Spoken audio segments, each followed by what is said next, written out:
Klasifikasi makhluk hidup. Materi IPA kelas 7.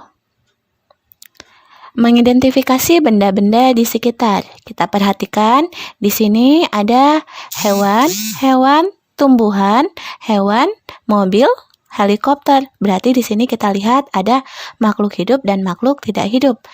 Sekarang kita akan membandingkan atau mengklasifikasikan kenapa bisa ini dikatakan makhluk hidup. Tumbuhan, hewan ini dikatakan makhluk hidup, sedangkan ini dikatakan makhluk tak hidup atau benda mati. Jadi di sini kita harus lihat apa ciri-ciri makhluk hidup.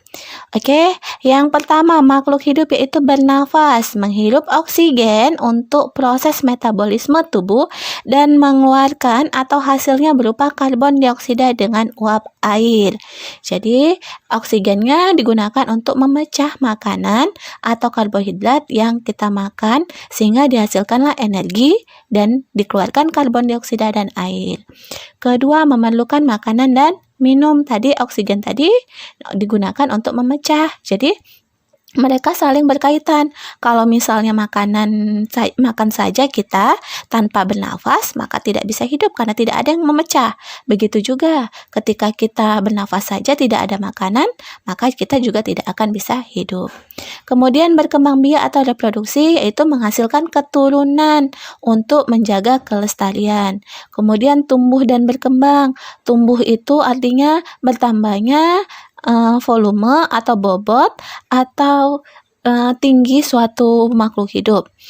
Kemudian kalau berkembang ini yaitu berdasarkan dari keahliannya, kepandaiannya berjalan, dia di mana menuju kedewasaan, berjalan, berbicara, itu seperti itu.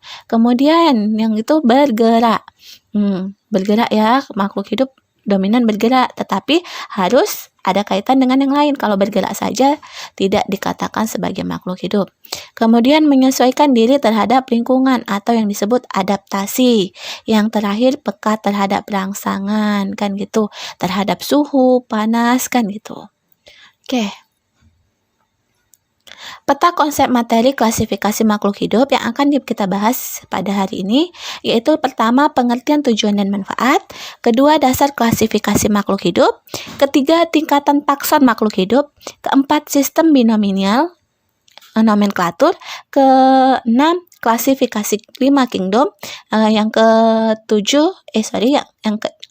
tadi ke-6 ya sekarang jadi ya kunci dikotomi dan determinasi.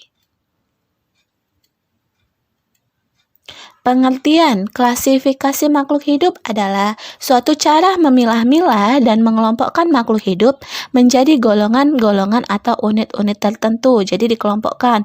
Oh ya, ini kelompok burung-burungan, ini kelompok mamalia, kan seperti itu. Kemudian berikutnya tujuannya yang akan itu mendeskripsikan ciri-ciri makhluk hidup untuk membedakan tiap-tiap jenis agar mudah dikenal. Kedua, mengelompokkan makhluk hidup berdasarkan persamaan ciri. Ketiga, mengetahui hubungan kekerabatan antar makhluk hidup. Keempat, mempelajari evolusi makhluk hidup atau dasar kekerabatannya. Berikut manfaatnya yaitu 1. Mendeskripsikan ciri-ciri makhluk hidup untuk membedakan tiap-tiap jenisnya agar mudah dikenal. Kedua, mengelompokkan makhluk hidup berdasarkan persamaan ciri. Ketiga, mengetahui hubungan kekerabatan antar makhluk hidup. Dan yang keempat, mempelajari evolusi makhluk hidup atas dasar kekerabatannya. Dasar-dasar klasifikasinya yaitu klasifikasi makhluk hidup berdasarkan persamaan dan perbedaan yang dimilikinya. Kedua, klasifikasi makhluk hidup berdasarkan ciri bentuk tubuh atau morfologi dan alat dalam tubuh atau anatomi tubuh. Yang ketiga, klasifikasi makhluk hidup berdasarkan manfaat, ukuran, tempat hidup, dan cara hidupnya. Tingkatan takson makhluk hidup. Di sini tingkatan taksonnya kalau udah yang hewan dimulai dari kingdom, phylum, kelas, ordo, family, genus, species.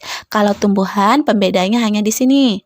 Kingdom, divisio, kelas, ordo, family, genus, spesies. Jadi tingkatan taksonnya dimulai dari kingdom, phylum, kelas, ordo, family, genus, spesies. Sistem binomial nomenklatur.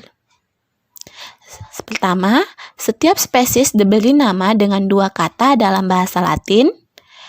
Kedua, kata pertama menunjukkan nama marga atau genus, dan kata kedua merupakan petunjuk jenis atau spesies. Yang ketiga, kata pertama dimulai dengan huruf kapital atau huruf besar, dan kata kedua dimulai dengan huruf kecil. Dan yang keempat, kata ditulis menggunakan bahasa Latin dan dicetak dengan huruf yang berbeda dengan huruf lain. Ini apabila kita menggunakan komputer, kita italikan atau dimiringkan. Contohnya, misalnya hewan komodo, maka nama latinnya yaitu Varanus komodoensis. V-nya besar, K-nya kecil. Yang ini merupakan genus atau marga, yang ini merupakan spesies. Kemudian, padi, J-nya mais, Z-nya besar, M-nya kecil. Z-nya besar, M-nya kecil. Huruf pertama pada kata pertama besar, kata kedua hurufnya kecil. Ketiga, bayam, Amaranthus hybridus. Amaranthus hybridus. A-nya besar, H-nya kecil. Kelapa, Cocos nucifera. C-nya besar, N-nya kecil. Kentang, Solanum tuberosum. S-nya besar, T-nya kecil. Mawar, Rosaceae sp. L-nya besar, S-nya kecil. Jeruk, Citrus sp, C-nya besar, S-nya kecil. Ular, Aerochordus granulatus, A-nya besar, G-nya kecil. Jadi ini nama-nama Latin dari hewan dan tumbuhan berikut. Kunci determinasi dan dikotomi. Kunci determinasi merupakan suatu kunci yang dipergunakan untuk menentukan filum atau divisi, kelas, ordo, family, genus, dan spesies.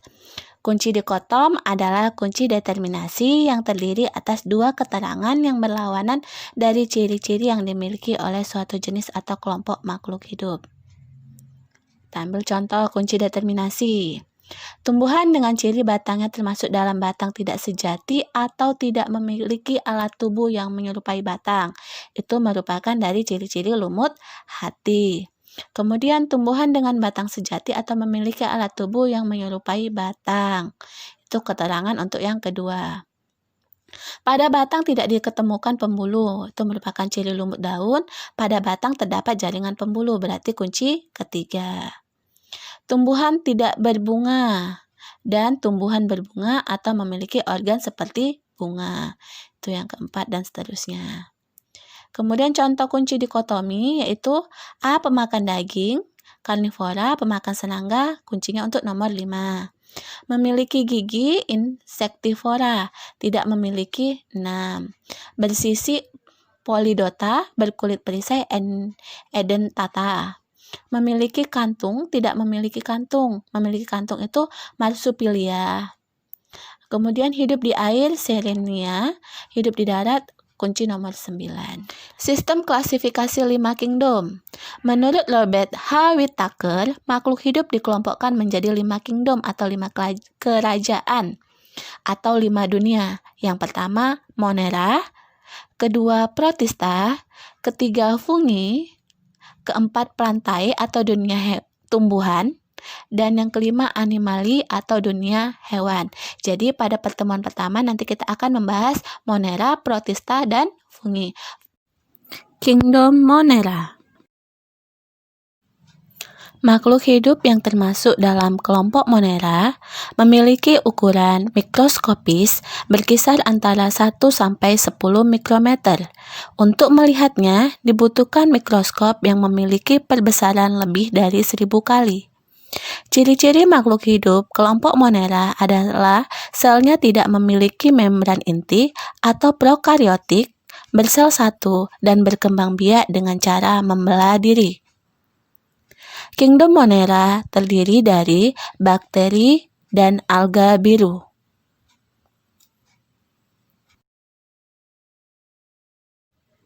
Bakteri banyak terdapat di sekeliling kita, bahkan di dalam tubuh manusia. Bakteri memiliki bentuk yang bervariasi, yaitu basil, kokus, dan spiral. Bakteri yang ada di sekitar kita, ada yang menguntungkan dan ada yang merugikan.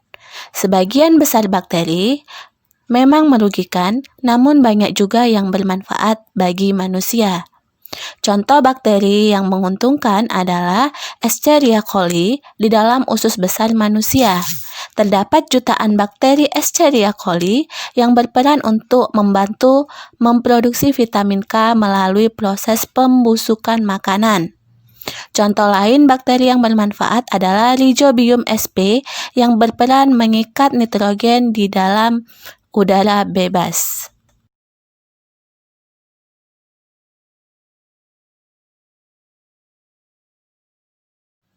Terdapat juga bakteri yang merugikan manusia seperti Clostridium tetani yang merupakan penyebab penyakit tetanus, Vibrio cholera yang merupakan penyebab penyakit kolera, Microbacterium lepra yang merupakan penyebab penyakit lepra, Salmonella typhi yang merupakan penyebab penyakit tipes, Microbacterium tuberculosis yang merupakan penyebab penyakit TBC, dan Bacillus anthracis yang merupakan penyebab penyakit antraks. Ada juga yang menyebabkan makanan menjadi busuk dan beracun, yaitu Clostridium botulinum.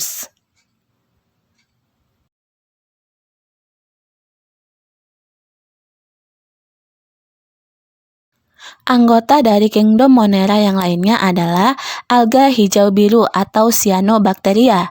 Alga hijau biru telah memiliki klorofil sehingga mampu membuat makanan melalui proses fotosintesis. Sama halnya dengan bakteri, alga hijau biru belum memiliki membran inti sel. Contoh alga hijau biru antara lain Spirulina, Chlorococcus, Colecapsa, Microcystic, Oscillatoria, dan Anabaina azole. Spirulina memiliki kadar protein yang sangat tinggi dan dapat meningkatkan kesuburan tanah karena mampu mengikat oksigen bebas dari udara. Kingdom Protista. Kelompok kedua dalam klasifikasi makhluk hidup adalah Kingdom Protista. Perbedaan utama kelompok Monera dan kelompok Protista adalah pada membran inti yang dimilikinya. Makhluk hidup Kingdom Protista, selnya memiliki membran inti. Sifat-sifat dari kelompok Protista ini sangat beragam. Ada yang bersel tunggal dan ada juga yang bersel banyak. Selain itu juga ada yang berukuran mikroskopis dan ada juga yang berukuran makroskopis atau yang dapat dilihat tanpa mikroskop. Ada sifat-sifat yang menyerupai hewan atau memakan hewan lain dan ada juga yang memiliki sifat-sifat seperti tumbuhan atau yang mampu berfotosintesis. Kelompok Protista yang memiliki sifat seperti hewan disebut protozoa. Dan yang memiliki sifat seperti tumbuhan disebut alga.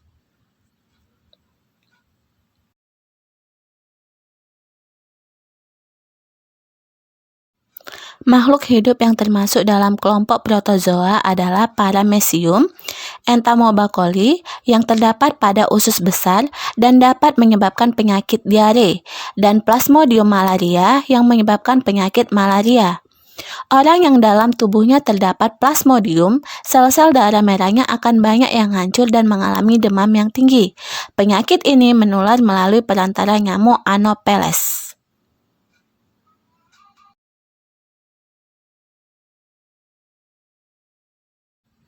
Alga yang termasuk dalam kingdom Protista adalah alga selain alga hijau biru. Makhluk hidup ini dibedakan lagi berdasarkan warna dari tubuhnya. Yang pertama adalah alga hijau atau Chlorophyceae. Mempunyai tubuh multiseluler, sel-selnya mengandung klorofil, berbentuk seperti benang dan warnanya hijau. Biasanya hidup di dalam air tawar yang jernih dan tergenang. Contohnya adalah Chlorella dan Ulva lactuca. Alga coklat atau Paeophyceae mempunyai tubuh berbentuk seperti tumbuhan yang tinggi atau seperti lembaran, mengandung klorofil, memiliki zat warna coklat atau ficosantin, dan hidup di laut. Biasa digunakan manusia sebagai bahan makanan ternak, obat-obatan, dan bahan industri cat. Contohnya adalah Fucus, Sargassum, dan Laminaria.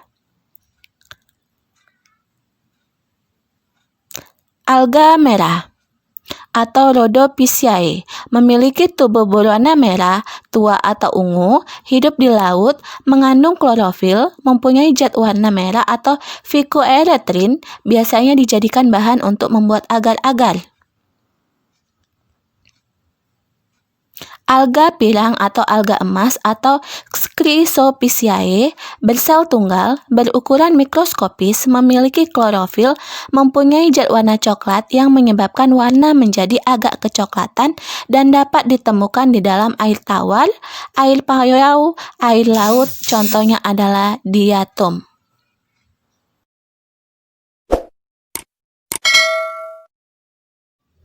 Kingdom Fungi. Jamur memiliki ukuran yang bermacam-macam, dari yang halus, kecil seperti benang, hingga yang berukuran cukup besar. Jamur tidak memiliki klorofil, sehingga tidak berfotosintesis untuk membuat makanannya sendiri. Jamur bertahan hidup dengan cara menguraikan sisa-sisa makhluk hidup yang telah mati dan menyerap sari-sarinya sebagai makanan. Jamur memiliki cara yang unik dalam hal cara memperoleh makanannya. Jamur tidak menelan makanannya seperti hewan atau manusia, namun mengeluarkan sejenis zat yang membuat sisa makhluk hidup lain jadi terurai. Jika telah terurai, maka sari-sarinya akan diserap oleh jamur. Jamur ada yang bersel tunggal dan ada juga yang bersel banyak. Jamur yang memiliki banyak sel atau multiseluler, tubuhnya terdiri atas benang-benang halus yang disebut hifa. Hifa tersebut akan membentuk suatu anyaman yang disebut miselium. Jamur biasanya hidup di tempat yang lembab dan sedikit terkena sinar matahari, bersifat saprofit atau hidup dan makan dari bahan organik yang sudah mati atau busuk dan bersifat parasit. Perkembangbiakan jamur dapat dilakukan secara generatif atau kawin maupun vegetatif atau tidak kawin. Perkembangbiakan secara generatif dengan melakukan perkawinan melalui miselium. Adapun secara vegetatif, jamur akan menghasilkan spora yang dibentuk oleh tubuh buah.